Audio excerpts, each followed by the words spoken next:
Bonjour chers internautes, nous sommes encore ce jour sur notre plateau de CEP TV dans notre émission Le temps de l'édification. Aujourd'hui nous allons parler sur le baptême. Nous le savons que c'est un sujet qui est un peu controversé, mais la vérité finira toujours par triompher, car la parole est venue par lui-même le Seigneur. Et c'est lui aussi qui a dit que personne n'enseignera son concitoyen. Dans cette alliance, c'est lui-même le Seigneur Jésus-Christ qui nous enseigne. Beaucoup de gens parlent sur le baptême, même la faisabilité, mais nous essayerons de voir que dit la Bible, que la Bible elle-même parle. Nous ne voulons pas aller dans des philosophies des gens, nous ne voulons pas être dans des suppositions, mais nous voulons vraiment que la Bible parle. Le baptême, est-ce une recommandation du Seigneur? Est-ce le baptême, c'est une formalité? Est-ce que le baptême sauve? Le baptême, c'est au nom de Jésus-Christ ou le baptême au nom du Fils et du Saint-Esprit? Y a-t-il combien de baptêmes dans la Bible? Vu que on n'a pas beaucoup de temps dans cette rubrique, on essaiera de répondre par rapport à toutes ces questions selon la mesure de la grâce que le Seigneur nous a accordée. D'emblée d'entrer dans notre sujet, nous sommes dans le livre de 1 Corinthiens chapitre 10. Nous voyons l'Écriture nous dit ceci que, je lis au nom de Jésus-Christ. Prenez vos Bibles, notez des versets bibliques pour débattre avec tous ces gens-là qui ramènent une autre foi. Mais nous sommes dans de saintes Écritures. 1 Corinthiens chapitre 10 au verset 1. L'Écriture déclare ceci. « Frères, je ne veux pas que vous ignorez que vos pères ont tous été sous la nuée, qu'ils ont tous passé au travers de la mer, qu'ils ont tous été baptisés à Moïse dans la nuée et dans la mer, qu'ils ont tous mangé le même aliment spirituel, qu'ils ont tous bu le même breuvage spirituel, car ils buvaient à un rocher spirituel qui les suivait, et ces rochers étaient Christ. » Ça, c'est une inspiration du Seigneur. C'est une écriture qui mérite d'être respectée, car c'est la parole du Seigneur. Nous voyons ici que l'Écriture témoigne ceci que nos pères ont été baptisés à Moïse. Être baptisé à Moïse, l'Écriture lui-même donne des détails, étant baptisé à Moïse, et ces baptêmes étaient dans la nuée et dans la mer. Nous retenons déjà deux éléments. Être baptisé à Moïse. En Moïse, c'est par la nuée et dans la mer. C'est ce que dit l'Écriture. Donc nous comprenons que le baptême était à Moïse aussi. Qui est Moïse? C'est là où maintenant nous commençons à défiler pour donner des explications. Ici, Moïse, c'est celui qui a ramené l'alliance. Nous prenons déjà un argument. Le baptême ne se fait que au nom de celui qui a ramené l'alliance. Tu vas le confirmer dans Jean chapitre 1, verset 17. Ça, c'est vraiment un sujet qui regarde la doctrine. Il faut que nous lisons beaucoup. Jean chapitre 1, plutôt, verset 17. L'Écriture dit ceci. « Car la loi a été donnée par Moïse, la grâce et la vérité sont venues par Jésus-Christ. » Cela veut dire, il y a ces deux personnes-là qui ont ramené les alliances. Il y a eu l'alliance à Moïse et il y a eu l'alliance à Jésus-Christ.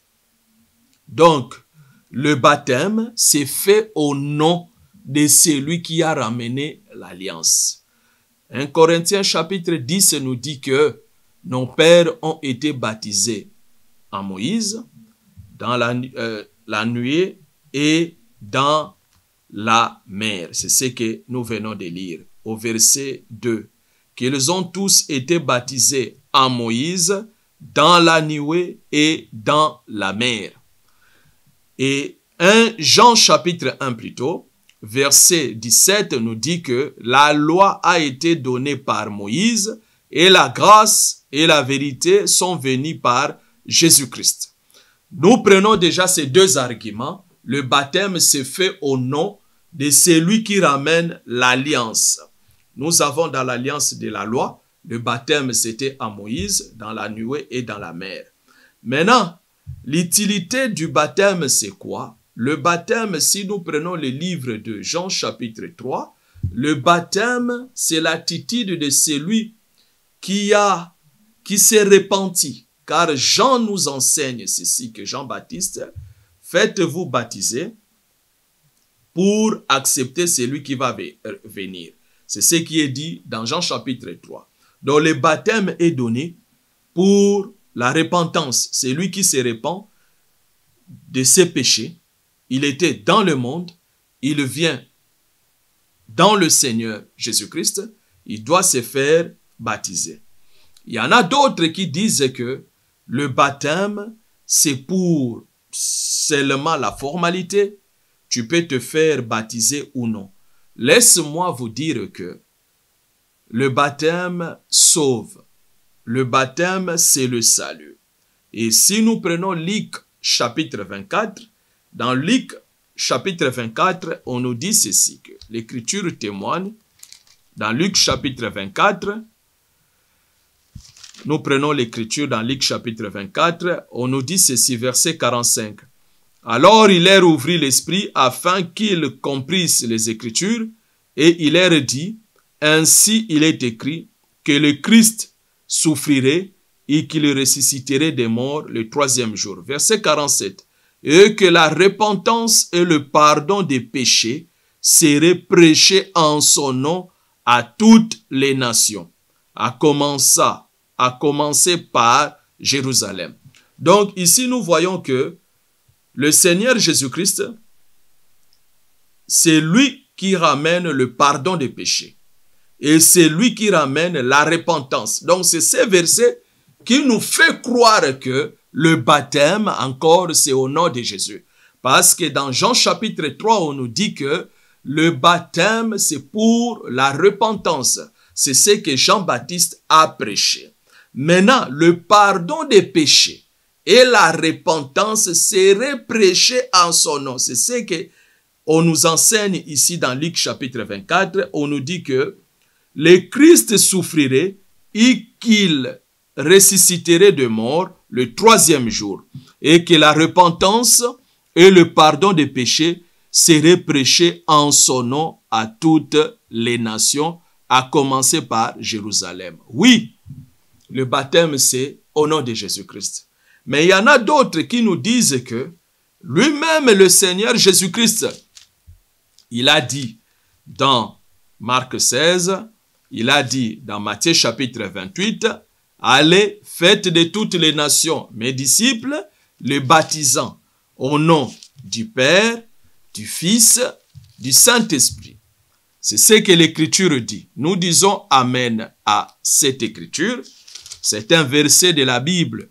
L'Écriture nous dit ceci. Matthieu chapitre 28, à partir du verset 19, l'Écriture témoigne que allez, faites de toutes les nations des disciples, le baptisant au nom du Père, du Fils et du Saint-Esprit. Mes bien-aimés, mes frères et sœurs, les internautes, il faut comprendre ceci que si tu ne comprends pas le verset biblique, les Écritures, tu vas donner la mort. Tu vas donner la mort parce que ici le Seigneur a parlé, allez, faites de toutes les nations des disciples, le baptisant au nom du Père, du Fils et du Saint-Esprit. On peut dire que le nom est au singulier. Comme c'est au singulier, cherchons le nom qui est ce nom. Parce que le Père, le Fils, le Saint-Esprit, c'est les titres, comme disent mes collègues serviteurs qui ont défilé ici avant moi. Il présente le Père, le Fils, le Saint-Esprit, c'est les titres. Ça, c'est l'Amen. Mais nous souhaitons rajouter encore d'autres arguments que vous soyez vraiment éclairés.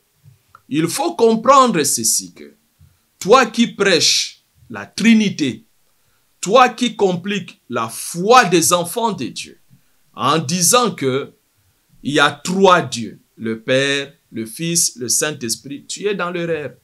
Pourquoi tu es dans l'erreur? Il faut comprendre seulement que le livre de Matthieu, le livre de Marc, le livre de Luc, le livre de Jean, le Seigneur Jésus-Christ a parlé en parabole. Tout ceci, c'est la parabole. Or, comme c'est la parabole, il te faut une explication pour ne pas aller enseigner des bêtises, pour ne pas aller dire n'importe quoi aux enfants de Dieu. Qui t'a dit que le baptême, c'est au nom du Père, du Fils, c'est du Saint-Esprit? Qui t'a dit? Tu as lu l'écriture, mais il faut chercher l'explication de cette écriture. Car dans Jean chapitre 16, le Seigneur dit ceci. Je te donne les yeux pour voir.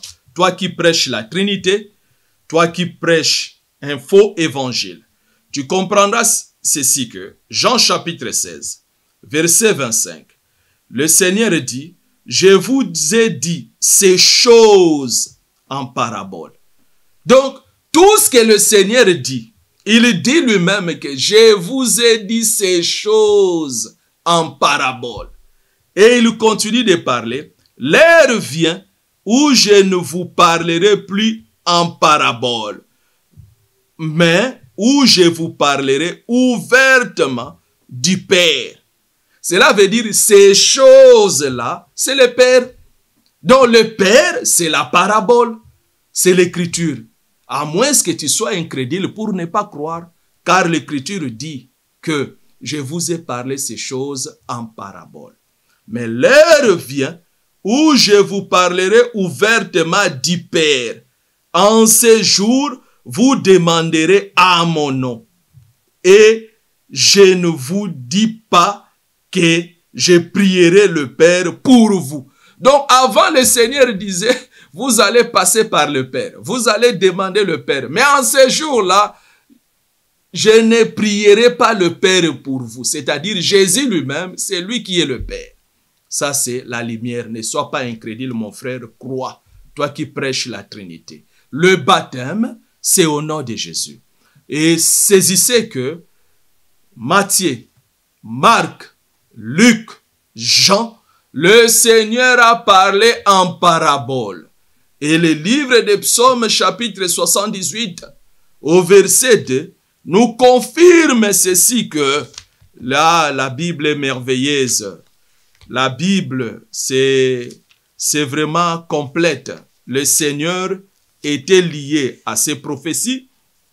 Le Seigneur, tout ce qu'il faisait, il parlait, il accomplissait tout ce que les prophètes ont annoncé en ce qui le concernait. Nous prenons 78 versets 2. Supportez-nous, car nous sommes dans le temps de l'édification. Le livre des Psaumes 78, chapitre 2. Regarde ce que David, Asaph nous dit. Asaph est en train de présenter. Psaume chapitre 78, verset 2. J'ouvre la bouche par des sentences, je publie la sagesse des temps anciens. Là, on nous fait voir que quand le Seigneur viendra, il va publier la sagesse du temps ancien et il parle par la parabole. C'est pour dire que quand le Seigneur disait ici, dans Matthieu, chapitre 28, verset 19, « Allez, faites de toutes les nations des disciples, le baptisant au nom du Père, du Fils et du Saint-Esprit. » C'était une parabole, mon frère. Sois humble, l'éminent révérend, le prédicateur ou bishop soit humble pour se rabaisser au devant des Écritures.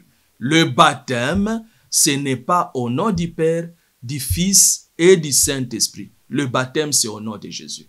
Et à savoir, quand le Seigneur a dit, « Allez », est-ce qu'il t'avait dit à toi d'aller? Non. le Seigneur parlait à ses disciples.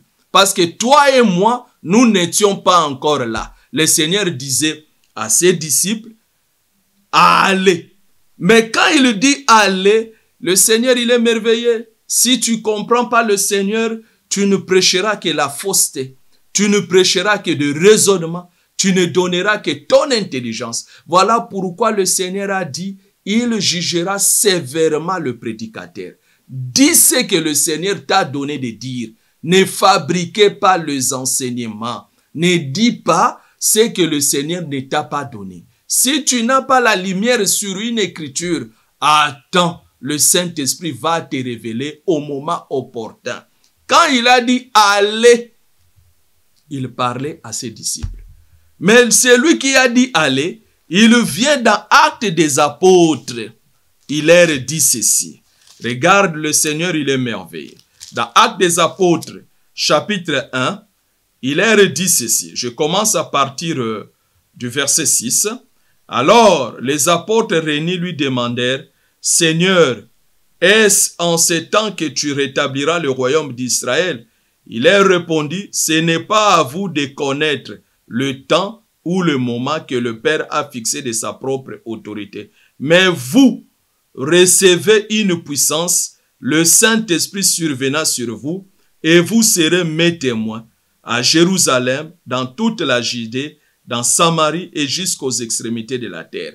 Donc ici, si on commence un peu plus loin, le Seigneur leur a demandé d'attendre le Saint-Esprit avant d'être ses disciples. Au verset 28, au chapitre 28, il leur dit allez.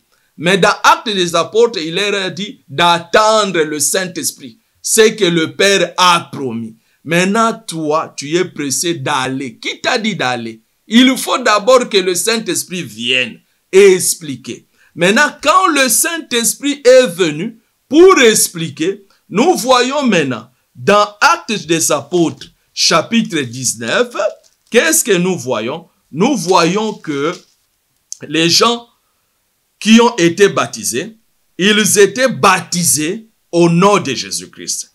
Je prends Actes des Apôtres, chapitre 19, je commence à partir du verset 2.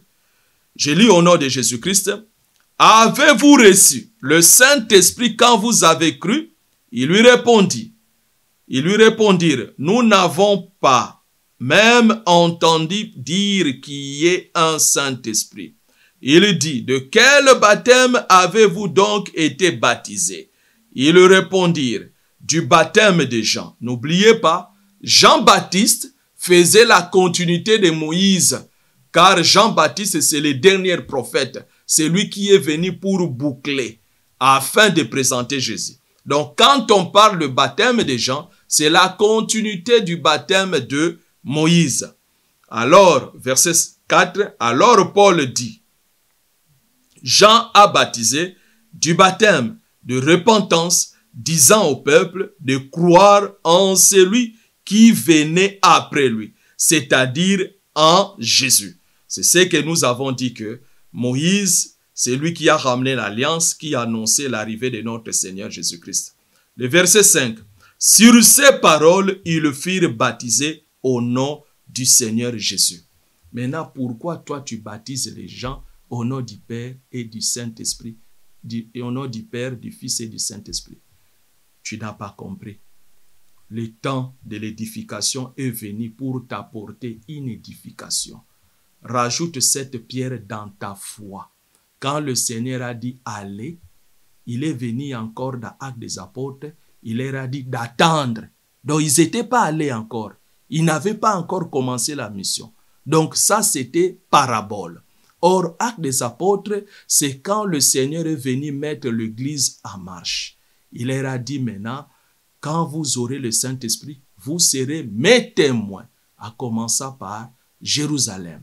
Or, étant des témoins, nous voyons dans Acte 19 maintenant qu'il baptise au nom de Jésus-Christ. Donc le baptême, c'est pour la repentance. Le baptême donne le salut. Le baptême sauve. Comment est-ce que tu comprendras que le baptême sauve?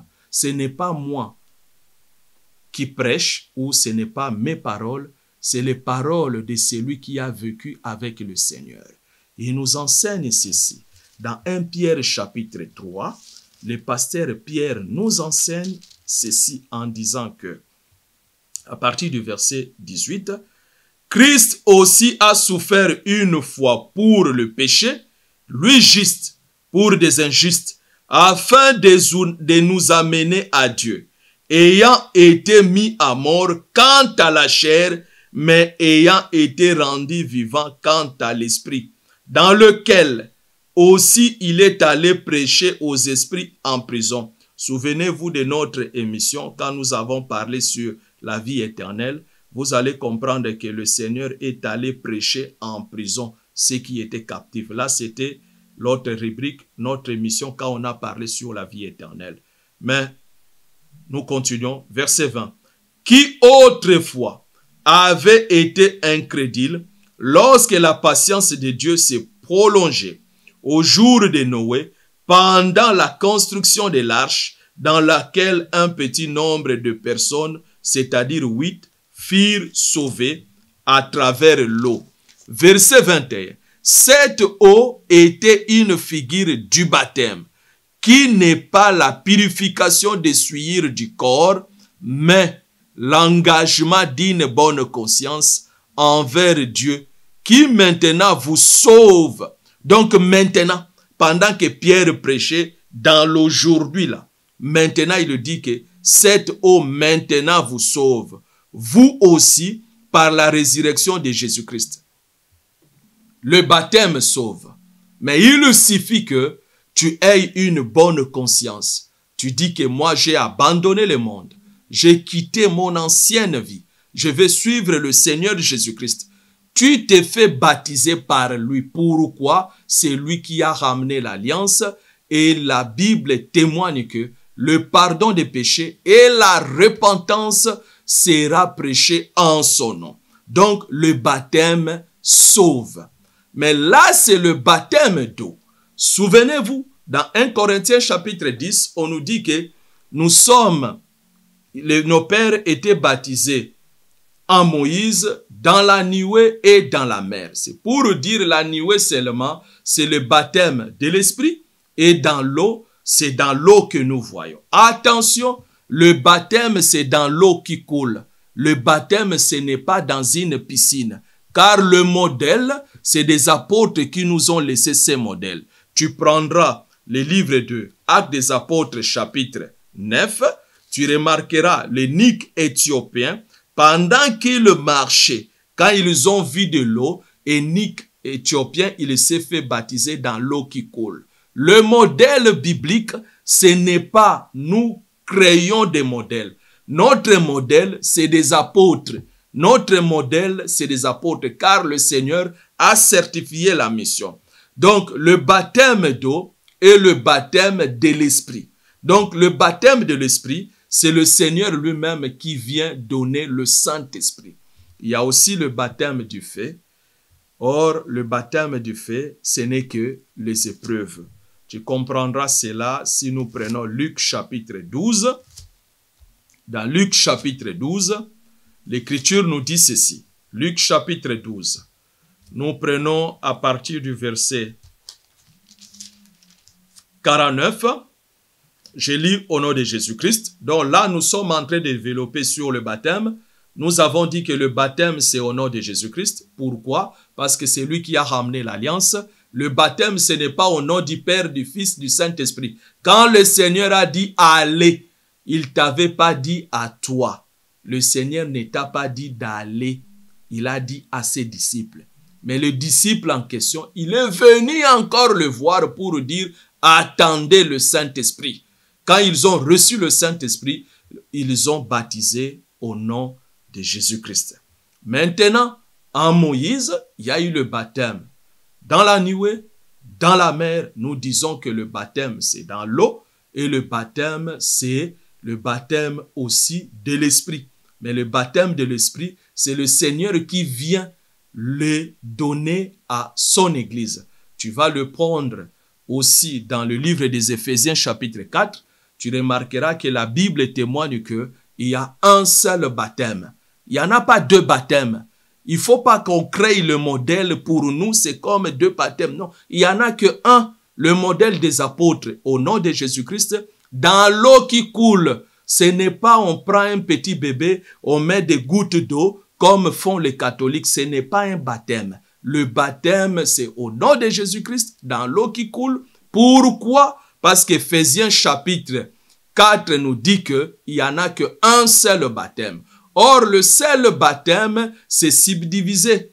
C'est-à-dire, on a le baptême d'eau, on a le baptême de l'esprit, que le Seigneur lui-même baptise son peuple. Et nous rajoutons encore, d'après l'écriture de Luc chapitre 12, le Seigneur dira, je prends Luc chapitre 12, verset 49, « Je suis venu jeter un feu plutôt, sur la terre, et qu'ai-je à désirer, s'il est déjà allumé.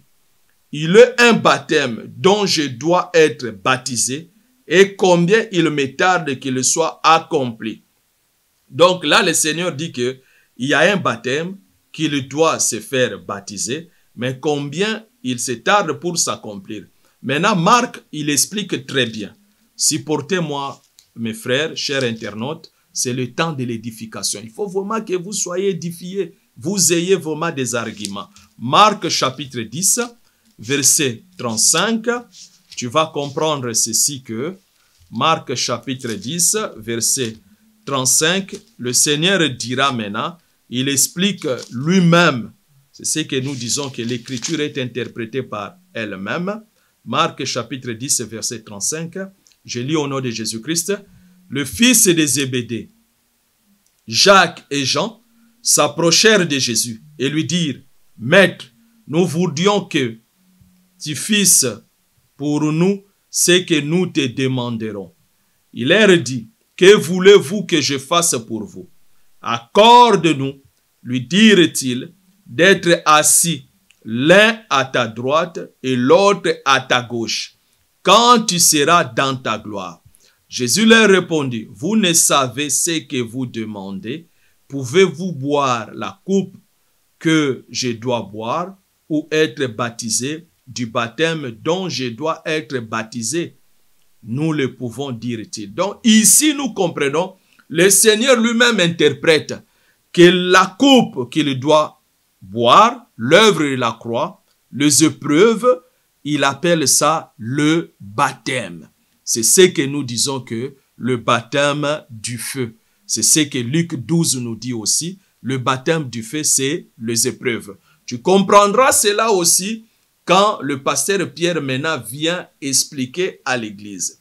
Il explique ceci à l'église, que l'église doit traverser les épreuves que l'église doit traverser, ces épreuves-là, et certainement le baptême du feu. 1 Pierre chapitre 4, verset 12. Je lis au nom de Jésus-Christ. « Mes bien-aimés, ne soyez pas surpris comme d'une chose étrange qui vous arrive de la fournaise qui est au milieu de vous pour vous éprouver. » Donc, être éprouvé, c'est traverser le baptême du feu. Donc, étant enfant de Dieu, tu ne peux pas passer par un autre chemin. Tu ne peux pas. Car Jean 3 nous dit, si tu n'es né pas d'eau et d'esprit, tu ne peux pas rentrer dans le royaume. Tu ne peux pas avoir la vie éternelle. Donc, le baptême, c'est fait au nom de Jésus-Christ. Et le baptême sauve. Et ces baptêmes qui sauvent, nous voyons aussi que pendant que nous recevons le Saint-Esprit, il y aura des épreuves. Les épreuves, ce n'est que le baptême du feu. Or, passer par les épreuves, c'est ce qu'aussi le pasteur Pierre nous dit que les épreuves, c'est, il compare nos épreuves comme si on est en train de passer de l'or dans le feu afin que la foi se manifeste. Donc, retenez, le baptême, c'est au nom de Jésus-Christ, que personne ne te trompe. Croire à Jésus-Christ, ce n'est pas la philosophie. Ce n'est pas créer des enseignements. Si on fait ceci, non. Souvenez-vous de Naaman. Naaman, on lui a dit de se jeter dans l'eau. Lui qui était le général. Souvenez-vous de Naaman. Naaman, il a accepté de se jeter dans l'eau du Jourdain. Mais aujourd'hui, nous le voyons, suite, je ne sais pas, au rang social de uns, suite aux peurs de certains pasteurs, je ne sais pas comment est-ce qu'ils présentent cette pratique. Or, la pratique, c'est biblique. On doit se faire baptiser. Et se faire baptiser, c'est chercher là où l'eau coule. Là où l'eau coule, on va se faire baptiser. Je ne peux pas venir, bon, lui il est le président de la République, lui il a le renommé, je ne sais pas quoi, tu crées une piscine chez toi, je te fais baptiser. Non, ça c'est vraiment, on t'a seulement lavé. On t'a seulement lavé bien, tu mets du savon, tu te laves, ce n'est pas le baptême. Le baptême, il n'y en a qu'un seul, c'est ce que les apôtres nous ont laissé. Et le baptême, c'est au nom de Jésus-Christ. Vraiment que le Seigneur vous bénisse. Nous sommes vos esclaves au nom de Jésus-Christ. Si jamais il y a des questions, n'hésitez pas. Les numéros vont se défiler là. On va répondre à des questions. Donc, le baptême, c'est au nom de celui qui a ramené l'alliance. L'alliance de la grâce, c'est Jésus-Christ qui l'a ramené. Mais ne t'étonne pas, mon frère, ma soeur, il y a aussi le baptême des hommes. Or, le baptême des hommes ne sauve pas. Il y en a d'autres qui se font baptiser au nom de Branham, au nom je ne sais pas de qui, mais cela ne donne pas le salut. Mais celui qui nous donne le salut, c'est Jésus-Christ. On s'est fait baptiser en son nom, car c'est lui qui est venu pardonner nos péchés. Quand tu t'es fait baptiser, crois que le Seigneur a vu ton cœur, car le baptême doit être d'une bonne conscience.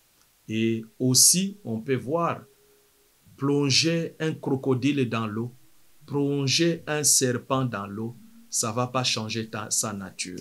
Voilà pourquoi il ne faut pas avoir le cœur incrédule, prendre le baptême pour que les gens te voient. Je me suis fait baptiser, mais en toi, il y a de mauvaises choses. Mais le baptême doit être d'une bonne conscience pour que tu sois sauvé. Que vraiment le Seigneur vous bénisse et demeurez dans la paix du Seigneur. Dans nos prochaines émissions, on va développer d'autres thèmes et si jamais il y a des questions, nous serons là et nous sommes là pour répondre. Que le Seigneur vous bénisse.